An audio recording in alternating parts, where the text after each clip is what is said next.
Hello and welcome to this lecture where I'll talk about the phase field model and how it is a computational approach for simulating fracture in primarily brittle materials. My name is Retam Paul and this is the first video of the channel where I'll talk about my research work. Primarily I work in fracture mechanics with the phase field model and eventually a lot of videos will come up. So we'll start with some classical fracture mechanics approaches. The phenomena of rupture and flow in solids by Griffith in 1920 to 21. So essentially when you start a fracture and fatigue course in your colleges, you'll start with the Griffiths problem or the Griffiths energy based criteria. It says that the energy released per unit advancement of an existing crack is equal to the energy consumption in creation of new surfaces. So essentially the energy released is equal to the energy consumed. Energy released due to what? Due to advancement of an existing crack. And energy consumed due to what? In creation of new surfaces. So essentially when a crack propagates, you give rise to new surfaces. Correct? And it's basically a correlation between those two phenomena. In critical conditions, this energy release is postulated as a material parameter. What is a material parameter? A material parameter is something which is unique to a particular material. So as long as you are not changing your material, the parameter doesn't change. So this material parameter is called the critical energy release rate determined by GC. So mathematically, you have minus d psi by d capital A, where psi is the internal energy or the strain energy of the body. D capital A is the crack surface area. Why minus? Because as your d capital A increases, your d psi decreases. That's why you have a minus of. So this term is essentially the energy released per unit advancement of an existing crack. It is equal to what? It is equal to the energy consumption in creation of new surfaces. So it is this term, which is dWs by d capital A. Ws is the work done in creation of new surfaces. And in critical conditions, this is postulated as a material parameter Gc. You have another classical fracture mechanics approach, which is described by stress intensity factors, first started by Irwin in the year 1957. It says that the crack shape in a particular location with respect to the loading geometry had a stress intensity associated with it. I call stress intensity and not stress concentration. You may have heard from your solid mechanics classes and from any design course about stress concentration, but that is not this is stress intensity, which is completely different from stress concentration. In stress intensity, you generally have or you generally originate a crack from a notch with minimal diameter, but in stress concentration you do not do that. So continuing, in critical conditions, again it links the stress intensity concept with the Griffiths fracture theory, so with this theory.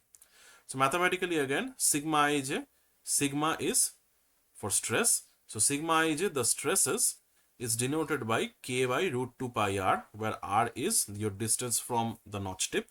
I say again, notch. It is not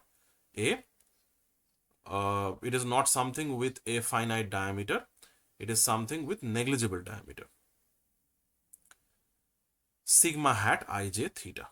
So sigma hat ij is sum of your angular functions and you multiply it with this factor k by root 2 pi r. And this capital K is called the stress intensity factor by Irwin. And in critical conditions, you have K equals to Kc again. Just like Gc, Kc is a material parameter. And you have square root of GC into E prime, where E prime is given by these expressions for plane stress and plane strain. So the disadvantages of it, they oversimplify the cracking process, and it also fails to capture complex cracking phenomena. Now, before talking about the phase field model, we have to talk about two gross crack propagation models. One is called discrete and the second is called diffused. So we'll understand what are the differences between it. The discrete crack models, you can see this is a typical finite element simulation of a crack in a material. So this is a L-shaped specimen with a discrete crack. Discrete crack meaning you can see the physical crack here.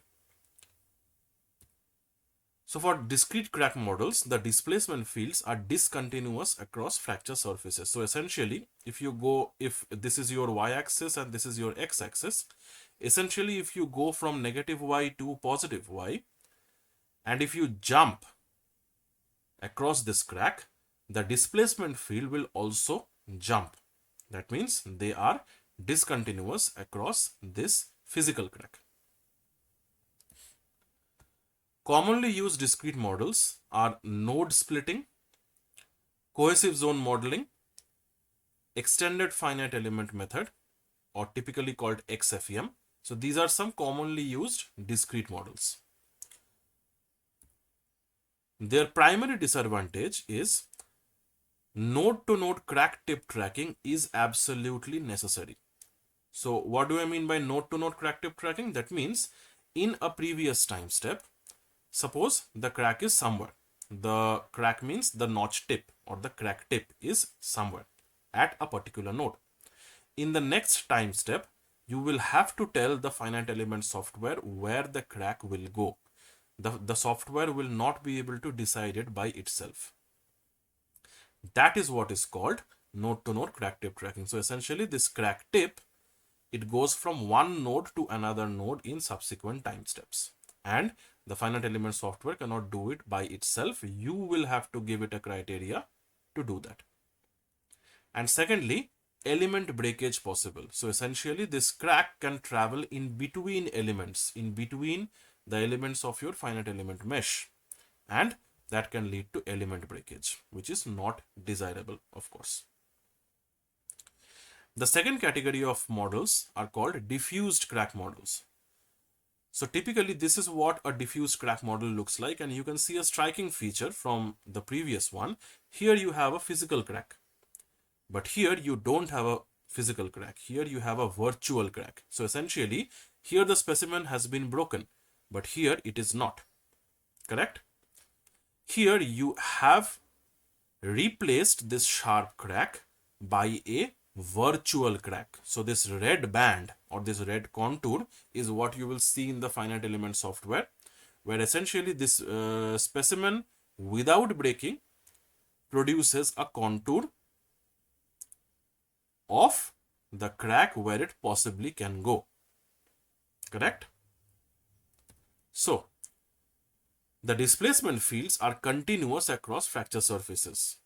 Of course, why? Because this is a virtual crack. So the material has not fractured here.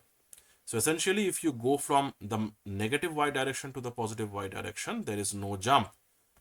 So the displacement fields are continuous across fracture surfaces.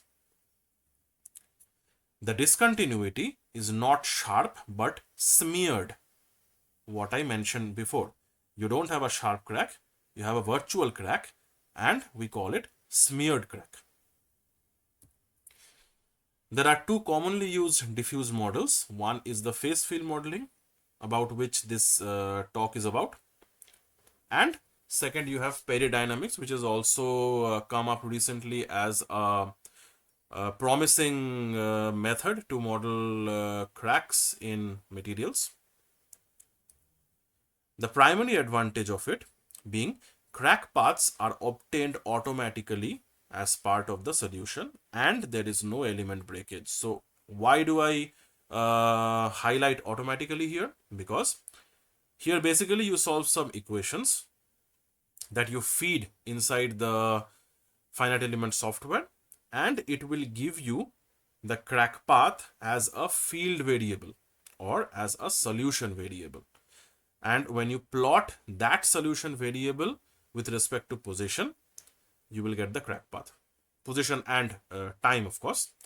If you plot that variable, essentially you have your crack. The contours of that variable is your crack. That is why crack paths are obtained automatically as part of the solution. There is no node-to-node crack tip tracking like this.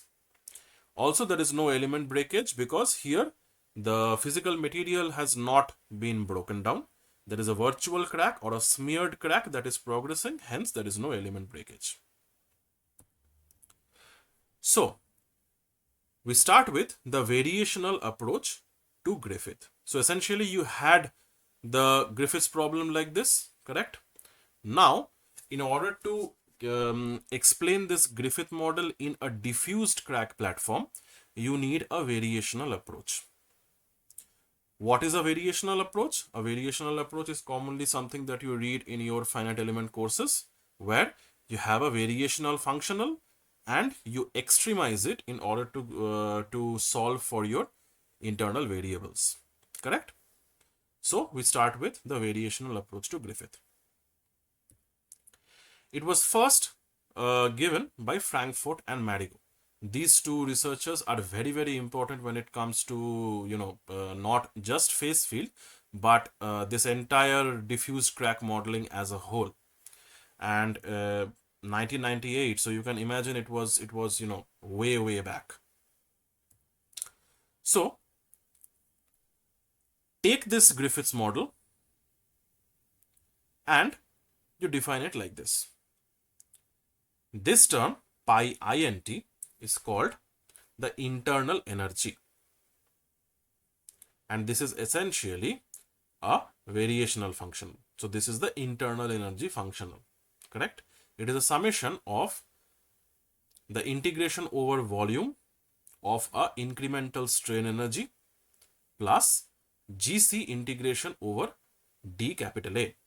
Again, what is capital A? Capital A is your crack surface area and GC is your critical energy release rate.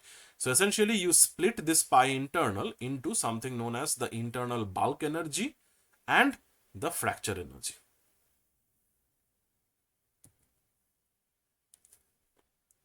So this pi internal is a function of U. U is your displacement vector and capital gamma.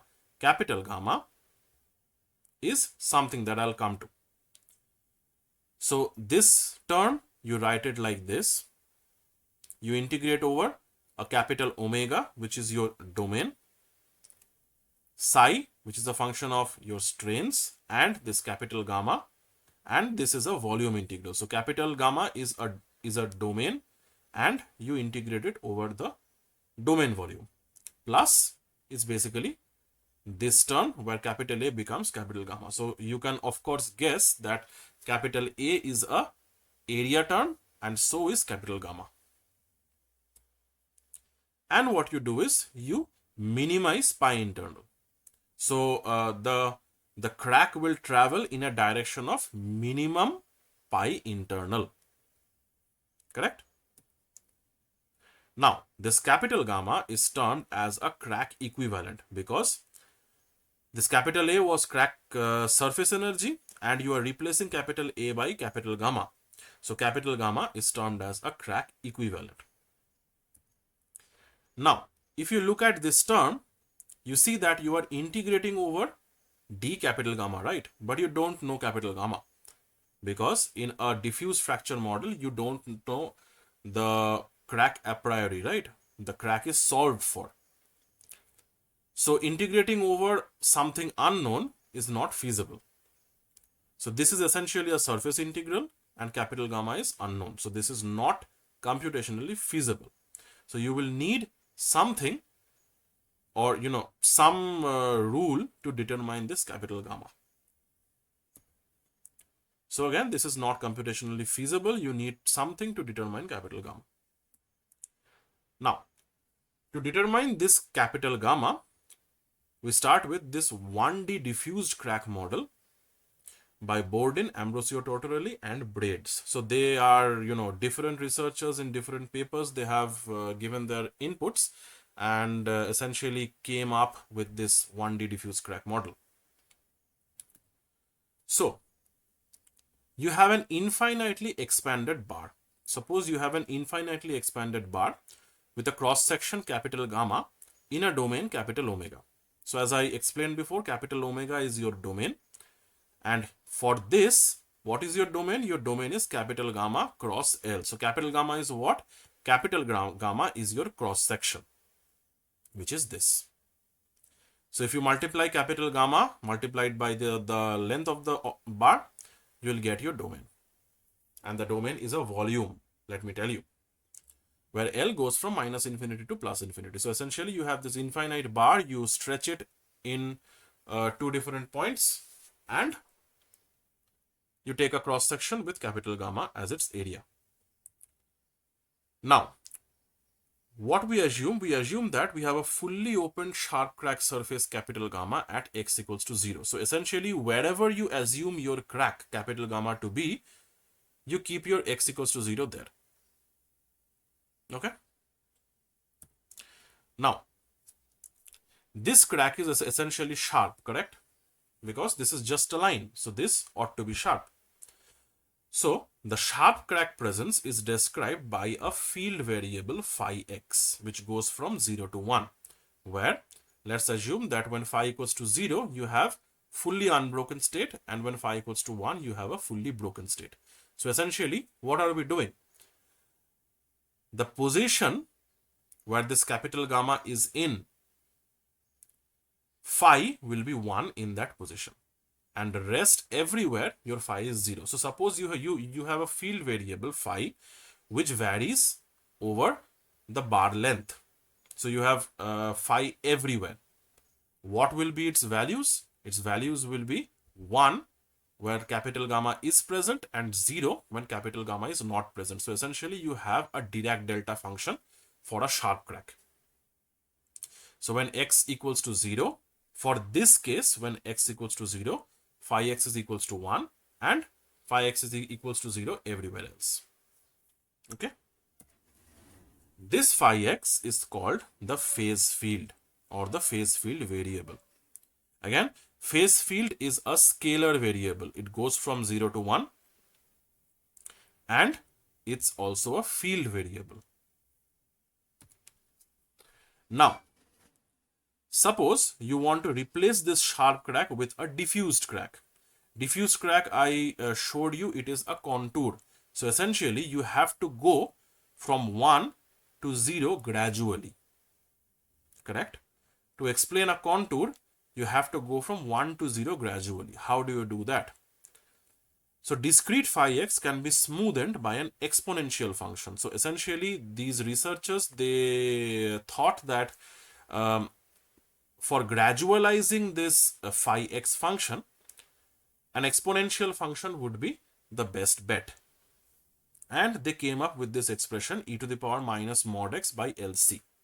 So LC is essentially a regularizing parameter where if you see these, LC and minus LC are basically tangents or asymptotes to this crack contour.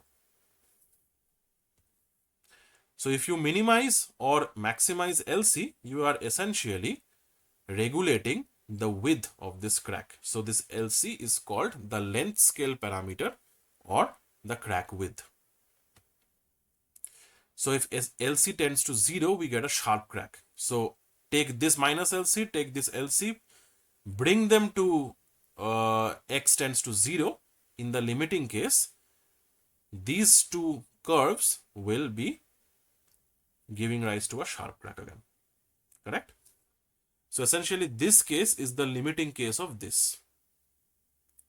Mod x is equals to x at x equals to 0 is defined to ensure differentiability. So essentially, if you calculate phi dash x and at x equals to 0, you get a you will think that your function is not differentiable, but if you impose this condition, it makes it or it forces it to become differentiable.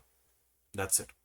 Now, what if you want to explain this phi x equals to e to the power minus mod x by LC in terms of a differential equation?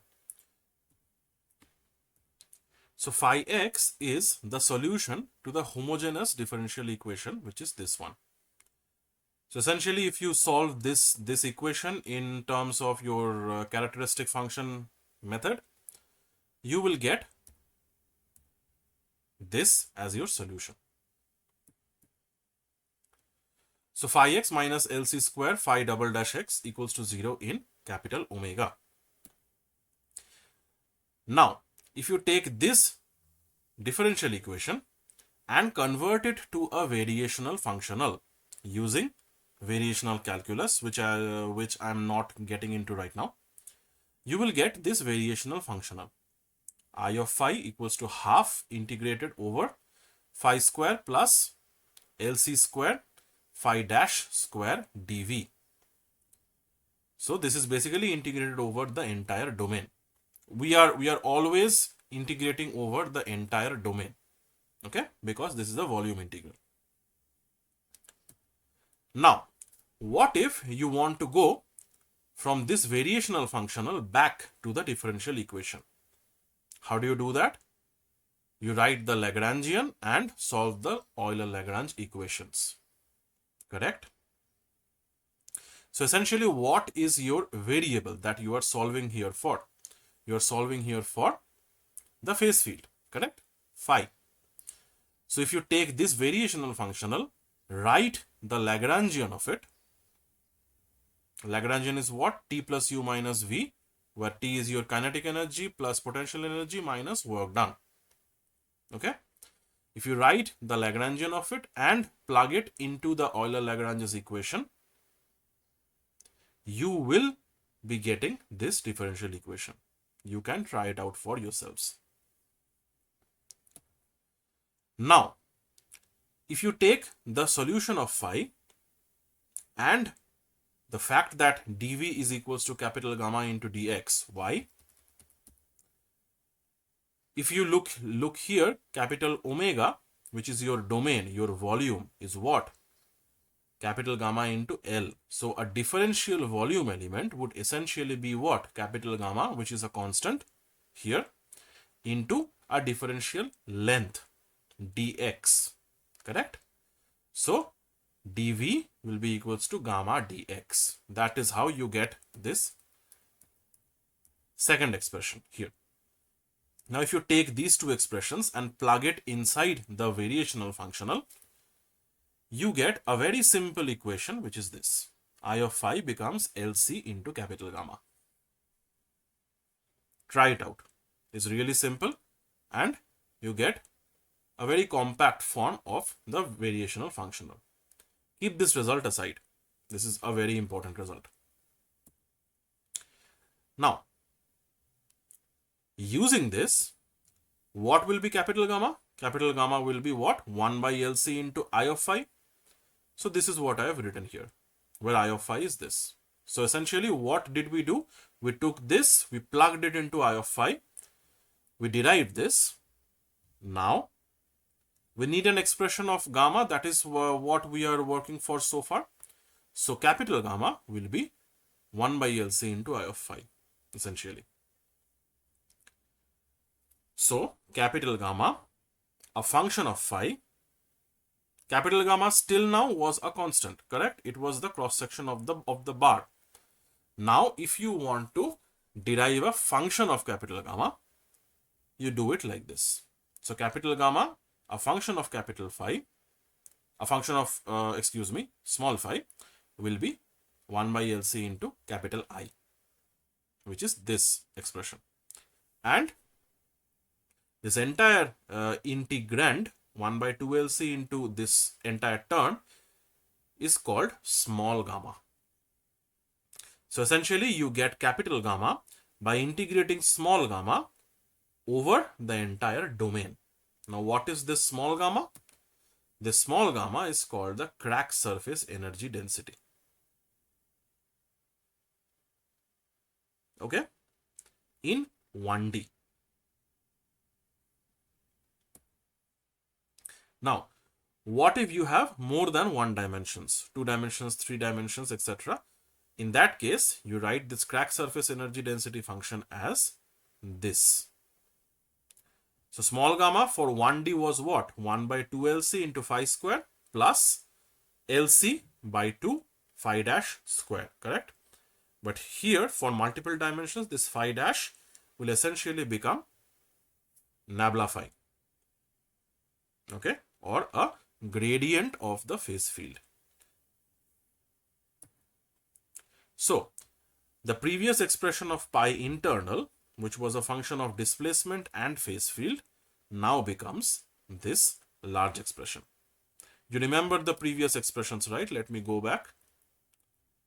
You remember this expression?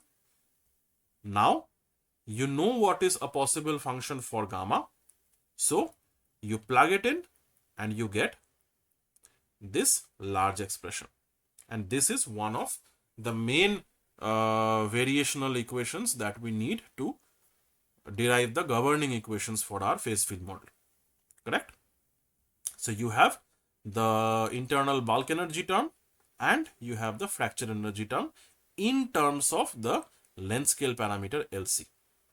The length scale parameter LC is what regulates the crack width of your phase field contour. So it is a phase field parameter which is very, very important. Okay. Now, just to, go aside from all of these mathematics that we have talked about so far, I'll just explain everything with a simple cartoon. So, we have our friend who is a crack. He was very sharp, unfortunately, so he was sad. So, he was sad. Why? Because wherever he went inside this material, he used to break the finite elements. So he was very sad. Now, he decided to transform himself from this sharp crack to this diffuse crack. So see, from being sad, he went happy, correct? Now this diffused crack, when it propagated through the material, it loved the finite elements because there was no element breakage. Okay. Again, when you give a certain loading conditions, this diffuse crack grew in size and propagated along the material. If you weigh this diffuse crack, weigh is a very vague term, but this diffuse contour is characterized by LC, as I am repeatedly saying. So the characteristic of this diffuse crack will be what? Will be LC. And after a lot of exercising, he got thin and turned to a sharp crack again. The characteristic of it is 0. Why? Because when LC tends to 0 in the limiting case, this diffuse crack will become a sharp crack. And this limiting case of becoming a sharp crack is called gamma convergence. Okay, so we say that this diffuse crack has gamma converged to this sharp crack. Okay, so LC tends to 0 is your criteria for becoming a sharp crack. Now, we come to strain energy degradation. So again, I go back to this large equation that I said is very, very important. So now we have expressions for our capital gamma as a function of phi and LC. Okay. What about psi? Psi is again a function of your strains and the phase field. So how do you define psi? Psi is your internal bulk energy characterized by strain energy in materials. So again, this is your internal bulk energy psi b and this is your fracture energy psi s. So essentially your pi internal is a summation of these two terms. Now, What about this psi? So Professor Mihe in 2010, he gave an expression for this psi, where he multiplied a function g of phi with a parameter psi 0. Psi 0 is what? Psi 0 is the strain energy of the uncracked specimen. And this g of phi is given by this expression 1 minus phi to the power small q plus kappa into psi 0 epsilon. This g of phi is a monotonic degradation function. As I said, phi is what? Phi always goes from 0 to 1. And a very important assumption of this phase field model is that a crack cannot heal itself. So a phi cannot go from 1 to 0. Basically, you cannot heal a crack. Once there is a crack, when phi equals to 1, in that position, you cannot go from phi equals to 1 to phi equals to 0. So essentially, phi will always be increasing from 0 to 1, monotonically increasing from 0 to 1. And if you plug that monotonically increasing phi here, essentially you have a monotonically decreasing function. So g of phi is a monotonic degradation function. And you multiply it with psi 0. So, as I said, as phi increases, the strain energy should decrease to account for stress release during crack propagation. So, whenever a crack propagates through a material, from your general fracture mechanics courses, you have learned that the strain energy becomes 0 in that part, correct? The part where the sharp crack was, the strain energy becomes 0 there. And the surrounding areas, the strain energy decreases very, very much because the material becomes very, very weak there, correct? The material loses its load carrying capacity. So, if you have to model a diffused crack, you will always have to account that when you are generating a crack, that means when phi is going from 0 to 1, your strain energy should decrease in those positions. That is why you multiply a monotonically decreasing function, or this degradation function, with a strain energy of the uncracked material. And this accounts for stress release during crack propagation. This phenomena of decrease of strain energy is termed as stress release.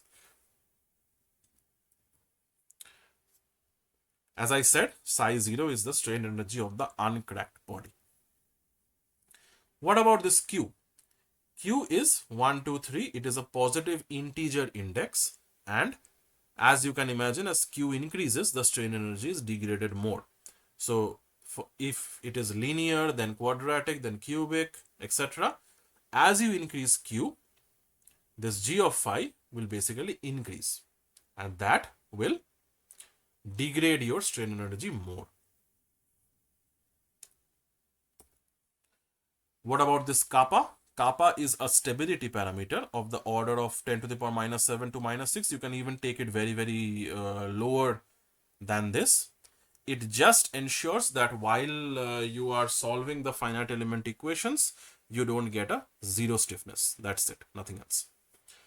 It prevents complete degradation of the stiffness matrix when phi equals to 1. So essentially, when phi equals to 1, you have only kappa. And kappa is something that will ensure that your stiffness matrix doesn't go to 0. We call this formulation as isotropic or unimodal formulation. Again, this is not material isotropy, this is modal isotropy. Okay, so don't think that isotropic means the material parameters are same in every directions. No, it is not that. It is modal isotropy. What do I mean by this? I'll come when I will explain bimodal formulation. So, just to show some phase field simulations I did in 2020, we're using this parabolic degradation function. Q is equals to 2.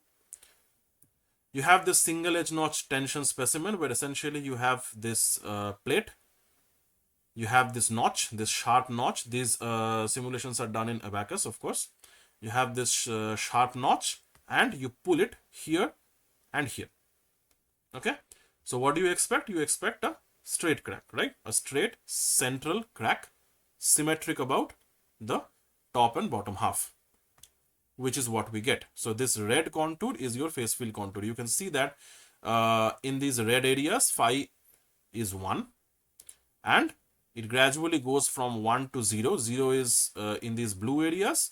It gradually goes from 1 to 0. So essentially, what you have is a gradual decrease of phi from 1 to 0. Okay. And we call this kind of loading as mode 1 loading, as you may have learned from your fracture mechanics courses. I also plan to upload some videos about basic fracture mechanics as a playlist sometime, but we'll see. Again, we have a 3-point bend specimen where you have compressive loading here, then here, and here. And you have a notch. So essentially what we should observe? We should observe that the crack should originate from here and go till here. Correct? Like in ideal computational cases, it should be a straight crack which originates from the notch tip and goes to the top. But here, using this unimodal formulation, we didn't see that, or we were not able to achieve that, which was striking and which motivated us to look into other possible phase field models. So, the unimodal formulation fails when there are compressive loads involved. When there is tensile load involved, you have your crack perfect. But when there is compressive loads involved, the crack does not propagate. So we had to address that.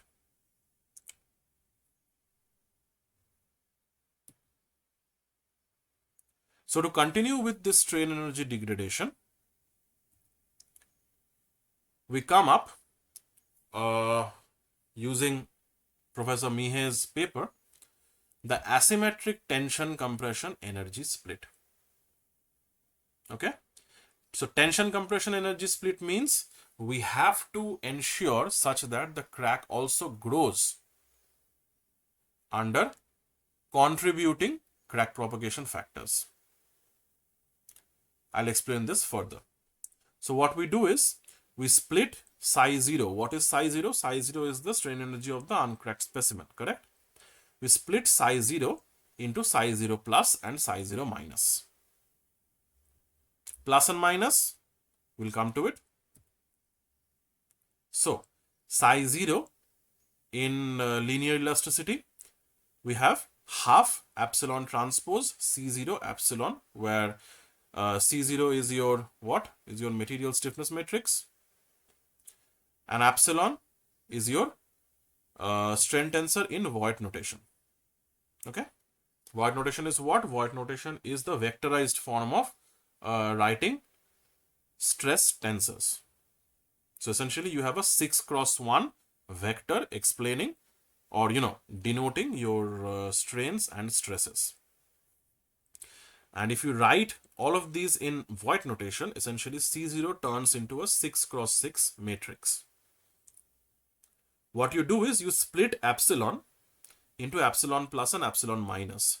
So epsilon plus minus is basically the spectral decomposition of the strain tensor, where epsilon alpha is your principal strains and n alpha is your principal direction. So basically what you are doing is you are breaking the stress tensor into its eigenvalues and eigenvectors. So essentially principal strains and principal directions. And whatever is positive, you are denoting it as epsilon plus, and whatever is negative, you are denoting it as epsilon minus. Okay. So you can of course imagine the strain energy corresponding to epsilon plus will be termed as psi 0 plus, and corresponding to epsilon minus will be termed as psi 0 minus. Okay, so this is how the plus and minus comes into picture. So as I said, psi 0 plus minus would essentially be, this is the expression of the strain energy in terms of the Lamis parameters, as you may have read about in elasticity courses. And essentially you put epsilon plus minus and calculate psi 0 plus minus accordingly. Now, this is the most important trick. Psi, which is your degraded strain energy, in the unimodal formulation, what we were doing, we were multiplying g of phi, this degradation function, to psi 0, correct? But now, if you split psi 0 into psi 0 plus and psi 0 minus, you multiply this degradation function to only psi 0. Psi 0 plus, I'm sorry. You multiply this degradation function to only psi 0 plus. What are you ensuring by doing this? By multiplying g of phi with psi 0 plus only, you are ensuring the fact that the degradation only happens, or phi increases, the phase field increases only because of contributing factors. So what is plus? Plus means tensile. Plus means tensile components of your strain and eventually stresses, So essentially, wherever the crack will face tensile forces, with respect to the crack, the forces may be compressive, but if it does positive work on the crack in order to propagate it, it will be termed tensile with respect to the crack. I hope I am making myself clear. So wherever the tensile forces contribute to crack propagation is what you are multiplying g of phi with. So you are ensuring that crack only propagates due to tension and not due to compression. Okay, so this is how you come up with this particular expression of psi.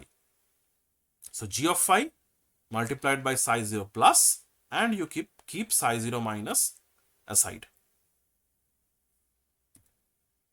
And you calculate stress using this formula, which is well known. This formulation is called anisotropic or bimodal formulation. Why anisotropic? Again, this is not material anisotropy. That means it does not mean that material properties are different in different directions. No, this is modal anisotropy. Bimodal or modes, I mean plus and minus modes. Okay. The previous one was unimodal because there was no plus and minus involved. This is bimodal because there are two modes involved, which is plus and minus. That is why it is called bimodal or anisotropic formulation. So I showed this previously using isotropic formulation. The 3-point bending did not give any crack. Now with anisotropic formulation, you can see that we get a proper crack in the 3-point bending specimen. So essentially this is what? The 3-point bending specimen is essentially under mode 1. So mode 1 doesn't always mean that you have to have tensile boundary conditions equipped. Okay. Mode 1 means opening mode. So whatever force or whatever displacement contributes to crack opening, okay, that will be termed as mode 1. The loading can be tensile or compressive, we don't care. But if the crack mouth is opening, then we term it as mode 1. Okay. And whatever strain energy factors contribute to mode 1, we keep it in psi 0 plus, and whatever strain energy factors do not contribute in mode 1, we keep it in psi 0 minus. I hope I made myself clear. Now, what about the presence of external forces? We have only talked about pi internal, right?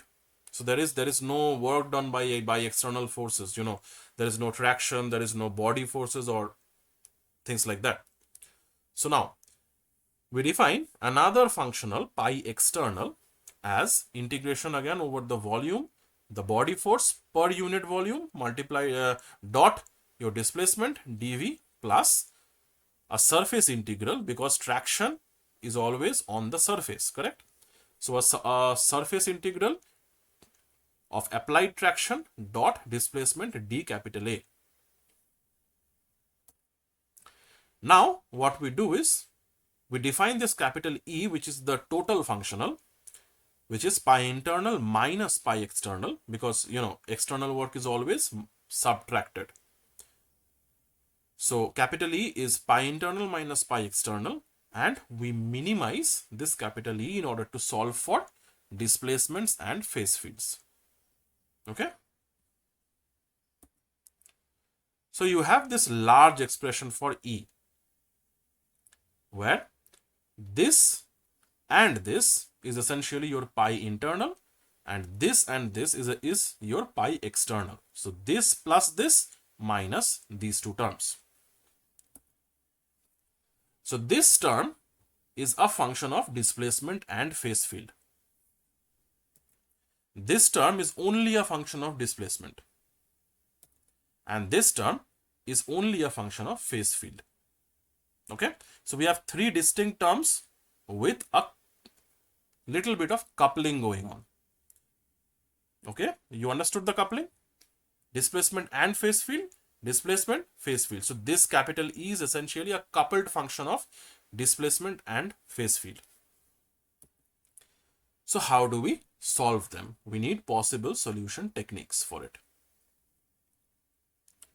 Okay, which is the topic of our next video.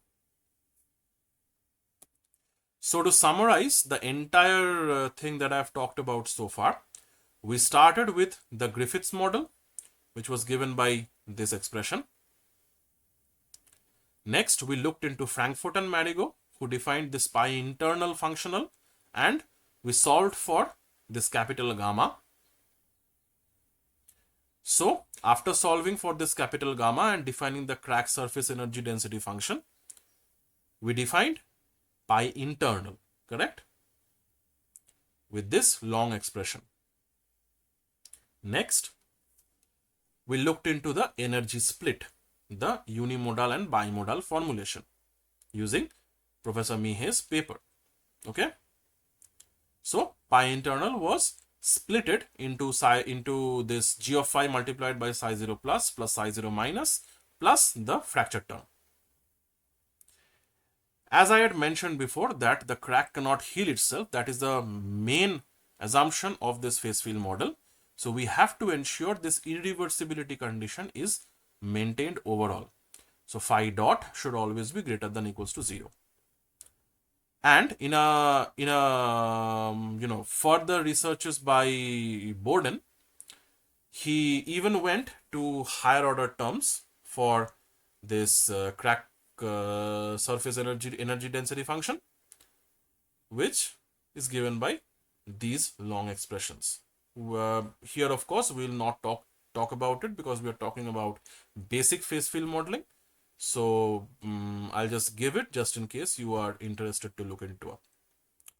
So thank you, and we'll meet in the next video. Bye bye.